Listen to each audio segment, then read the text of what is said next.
Olá, professora, olá, colegas. Eu me chamo Mariane Goulart e eu fiquei responsável em fazer uma breve introdução sobre o trabalho que eu e o meu grupo desenvolvemos para essa matéria de processo civil. O meu grupo é composto por mim, pelo Douglas Abrantes, pelo Edivaldo Dias, pela Isabela Padilha e pela Tirza Barbosa. Nós nos debruçamos em uma análise pautada em uma apelação civil de ação de consignação em pagamento. E o nosso trabalho ele foi dividido em basicamente 4 partes, sendo que a primeira parte é uma contextualização do julgado que nós escolhemos, a segunda parte é uma análise de que forma que o julgador ele se posiciona legalmente e dentro dos instrumentos que ele utiliza para se posicionar e desenvolver aí o seu julgado referente ao caso, né? E depois, logo mais, a gente aponta para consignação de pagamento dentro da lei e dentro da doutrina, de que forma que ela se desdobra aí nessas fontes do direito, né? E então, para finalizar o trabalho, a gente traz uma conclusão que basicamente sintetiza o que foi falado no trabalho e traz a oportunidade aí de nosso grupo expor as nossas ideias e contribuir com as nossas conclusões, nossas próprias conclusões sobre esse tema tão importante. Além de mim, quem vai estar falando nesse vídeo vai ser o Douglas, e ele vai ficar responsável por tratar dessa contextualização inicial, né, de que forma que se deu essa apelação, e também vai estar responsável por falar sobre a conclusão e trazer as ideias do grupo sobre o tema. Então é isso. Sebastiana, cônjuge não separada judicialmente, e Luísa, companheira declarada na escritura, brigam judicialmente pelo seguro do falecido e ex-companheiro de ambas, senhor José Manuel da Silva. Ambas sustentam ter direito a 50% do seguro. A seguradora, com dúvidas sobre quem teria direito ao valor já depositado no juízo para Luísa, pediu audiência para julgamento. Ambas argumentam e apelam por recursos. Sebastiana embasa ter direito reconhecido para receber idêntica porção. Fugindo um pouco da estrutura do nosso trabalho, eu resolvi trazer primeiro o conceito do que seria uma ação de consignação em pagamento e quando que ela caberia. Ok, em primeiro momento acho que é interessante a gente pensar na ação de consignação em pagamento como um apoio para o devedor que por algum motivo se encontra impossibilitado de creditar para o credor a obrigação que lhe era devida. Então o que acontece aqui é que conforme o nosso grupo ele colocou lá nos aspectos legais no tópico número 3, a consignação ela é uma obrigação, ela nasce de uma obrigação que se torna complicada, complexa na situação do devedor, ou pela falta de entendimento do credor, ou por este recusar sem uma justificativa receber o pagamento. Além disso, quando o devedor não consegue reconhecer o credor, essa ação ela também é cabível. Então, por isso, a gente consegue entender de que forma que o devedor ele se comporta para se proteger de uma possível alegação do credor de que ele não está dentro dos parâmetros de cumprimento da sua obrigação, né?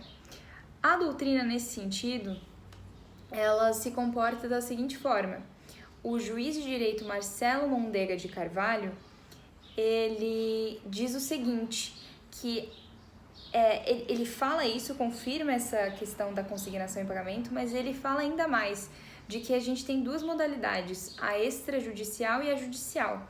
A judicial, ela é obrigacional, ela é obrigatória. Por quê? Porque se o devedor está encontrando algum problema, se ele está se sentindo impossibilitado de creditar o valor, de cumprir com determinada obrigação por algum motivo, o meio judicial ele está aberto, está de braços abertos, né? Ele é o meio principal para que legalmente atos possam ser realizados para que essa situação se harmonize, né? Agora, o meio extrajudicial, ele se refere a um meio facultativo. A gente só opta por este meio uma vez que eu tenho o direito líquido certo, já resolvido, eu sei quem é o credor, assim também como eu sei onde ele se encontra, para que eu possa fazer o depósito. Na consignação de pagamento por meio extrajudicial, a gente está falando aqui do pagamento em si, da obrigação de pagar. Então, seria nesses termos, eu já não tenho mais uma confusão de quem seria aquele credor, né? Então, o devedor, ele, nesse caso, ele tem que já saber quem é o credor. Dito isso, é importante que a gente saiba que a gente vai estar lidando aqui com a esfera judicial, ok? A gente está dentro da esfera judicial, uma vez que nós não sabemos, como o Douglas bem falou, quem seria a beneficiária, né, em um primeiro momento. Então, por isso a apelação aqui, ela corre dentro desse cenário, né? O que acontece é que o juiz, ele levanta provas tanto documentais quanto testemunhais para poder decidir quem seria a beneficiária. E por conta principalmente de um raciocínio trazido pelo STJ, ele vai se posicionando no sentido que diz a ideia trazida aqui. Então, no tópico número 2, posicionamento, né, e embasamento do julgador, a gente tem ali uma ideia do STJ trazida entre aspas, que é o seguinte: pois, para hipóteses em que subsiste juridicamente o casamento por falta de separação e também existe comprovação de união estável por meio de escritura pública, é proceder à divisão do valor. E é exatamente isso que acontece aqui. As provas documentais que foram reunidas constavam, entre elas, a certidão de casamento, um documento, né, comprovando essa união estável por meio de escritura pública, e também trazia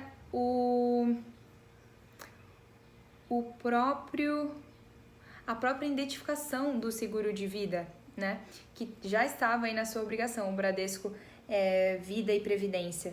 Ele já se encontrava na sua obrigação, o que realmente estava faltando era o julgador conseguir identificar com mais precisão quem seria a beneficiária desse seguro, né, desse seguro.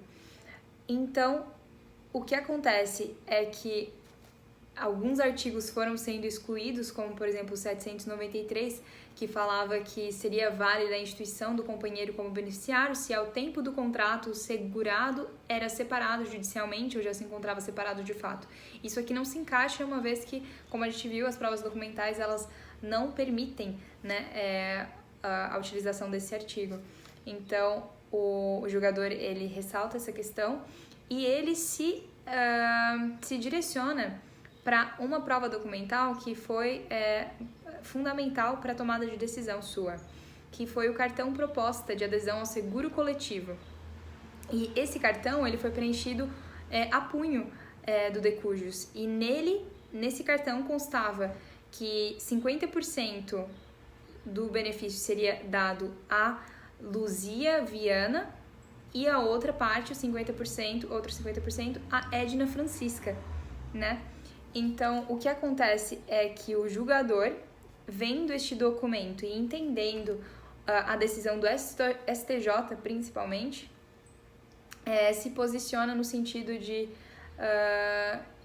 conceder 50% a cada uma também. E ele faz isso uma vez que não houve nenhuma sinalização de alteração desse documento, né? Então, ele entende que o documento mantinha o seu mesmo status, né? A sua formação ainda estava atualizada. Por fim, o presente estudo buscou realizar uma análise a respeito da ação de consignação em pagamento, não pretendendo, contudo, aprofundar a respeito do tema, mas apresentar uma visão geral capaz de trazer noções básicas sobre o assunto.